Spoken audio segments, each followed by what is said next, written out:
성경은 위인전이 아니지요. 평범한 한 인간이 얼마나 하나님의 속을 썩이는가를 보여주는 책이죠.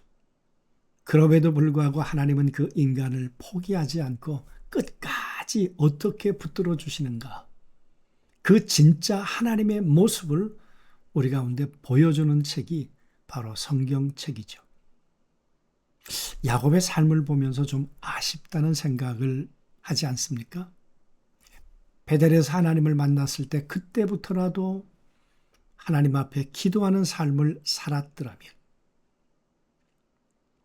아니 76세 때 그런 경험을 했고 20년이 지나서 이제 고향으로 돌아오는 길에 약복강 나루터에서 다시 하나님을 만나지 않습니까? 주의 음성을 듣지 않습니까?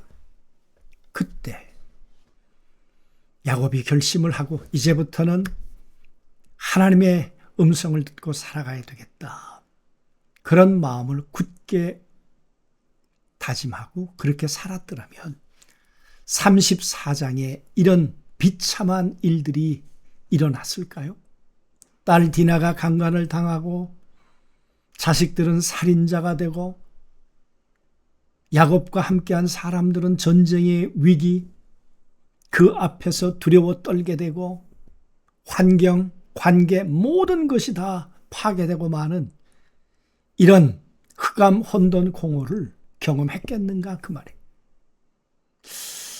그런 아쉬움을 우리가 가슴에 두면서 오늘은 35장 1절부터 22절을 본문으로 해서 하나님의 모습을 또 보기를 원하고 또 하나님과 함께 걸어가는 삶을 결단할 수 있으면 좋겠습니다. 무너진 자리에서 다시 방향을 찾다. 우리가 찾을까요? 하나님이 찾도록 해 주실까요?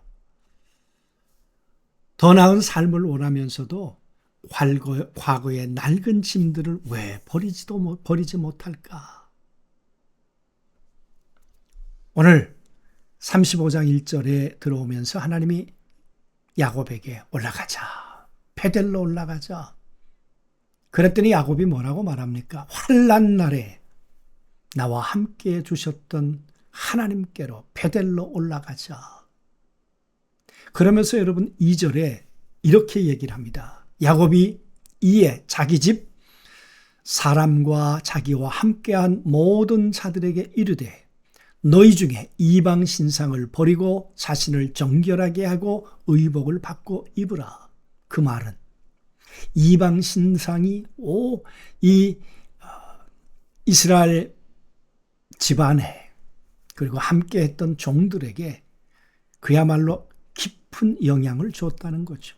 하나님도 붙들고 이방신도 붙들고 그렇게 살았다는 거죠. 이방 신상을 섬기기 위해서 장신구들도 했을 것이고 의복도 그렇게 갖춰 입으며 살았겠죠. 그래서 세겜을 떠나지 못하고 있었던 것은 아닐까. 우리들은 어떨까요, 여러분? 가장 깊은 본질이 무너질 때 우리의 삶의 관계와 가치관은 어떻게 파괴될까? 우리의 본질이 뭡니까? 하나님의 형상을 갖고 사는 거죠. 하나님을 떠나면서부터 하나님의 형상이 깨어져 버리고 말았습니다. 그랬더니 야곱이 어떤 모습을 보였습니까? 아버지로서 책임을 회피하죠. 문제 앞에서 방관하죠. 남의 일처럼 생각하고 내 안전만을 생각하죠. 뿐만 그렇습니까? 가족의 자녀들은 정의라는 이름으로 할례를 받아라. 이 하나님의 성례를 이용해서 폭력을 행하고 사람들을 죽이는 이 엄청난 일을 행하지 않았습니까? 그리고 여러분 그들이 어떻게 살았다고 말합니까? 세겜의 가치관과 혼합되어서 사는 거죠. 하나님 원하시는 삶으로의 삶이 다 붕괴돼 버리고 말았다는 거죠. 4절 말씀에 그들이 자기 손에 있는 모든 이방 신상들과 자기 귀에 있는 귀고리들과 이 귀고리들을 야곱에게 주니라. 야곱이 그것을 세겜 근처 상수리 나무 아래에 묻고. 그러니까 여러분, 온 몸에 생각 속에 그냥 이방 가치관이, 이방 신상이 쪄들어 있었다는 것 아닙니까? 하나님이 말씀하신 베델로 올라가기 위해서 매장해야 될 게 무엇이 있을까요? 위기의 순간 개입은 조용하지만 단호하게 야곱에게 다가왔죠. 단순히 위로하는 것을 넘어 익숙했던 과거의 실패한 자리를 떠나라.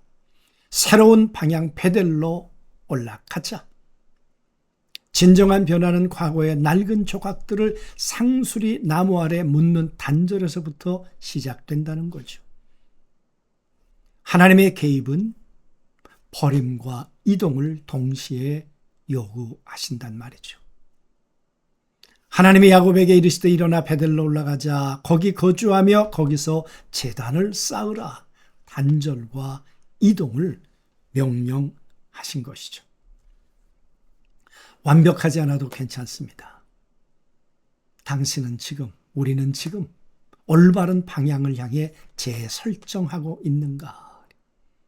침묵하던 자가 가족을 인도하기 시작하고 생존에 급급하던 자가 다시 삶의 목적을 설정을 하고, 물론 그 후에도 실패는 존재할 수 있죠. 하지만 중요한 것은 완벽한 상태가 아니라도 방향입니다.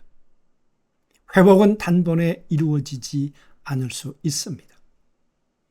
그러나 참된 목적지를 향해 다시 걸음을 내딛는 것, 그렇게 시작하는 것, 그것이 소중하지요. 그들이 떠났으나 하나님이 그 사면 고울들로 크게 두려워하여 하게 하셨으므로 야곱의 아들들을 추격하는 자가 없었더라. 그렇게 하나님의 음성을 듣고 길을 나섰더니 하나님이 그들을 지키기 시작하셨습니다. 하나님이 그들을 보호해 주셨다, 그 말이에요. 손에 쥐고 있던 것과 내려놓고 올라가는 길. 오늘 메시지를, 오늘 이야기를 정리해보고 싶습니다. 야곱의 가족은 손에 많은 것을 쥐고 있었습니다. 신상도 귀고리도 세겜에서 얻은 것들도. 그러나 베델로 올라가는 길은 그것을 쥔 채로는 갈 수 없는 길이었습니다. 그래서 그들은 내려놓았습니다. 그리고 올라갔습니다. 하나님께 가까이 가는 길은 더 가지는 길이 아니라 더 버리는 길입니다. 오늘 여러분과 제가 묻고 그리고 어느 방향을 향해서 이동해야 되겠습니까? 조용히 묵상하면서 하나님의 음성을 경청하는 시간을 가지신 후에 개인적으로 기도하시고 오늘 묵상의 시간을 마무리하면 좋겠습니다. 하나님,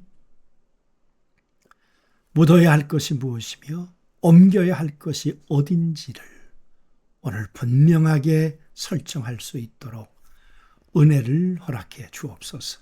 예수님의 이름으로 기도하옵나이다.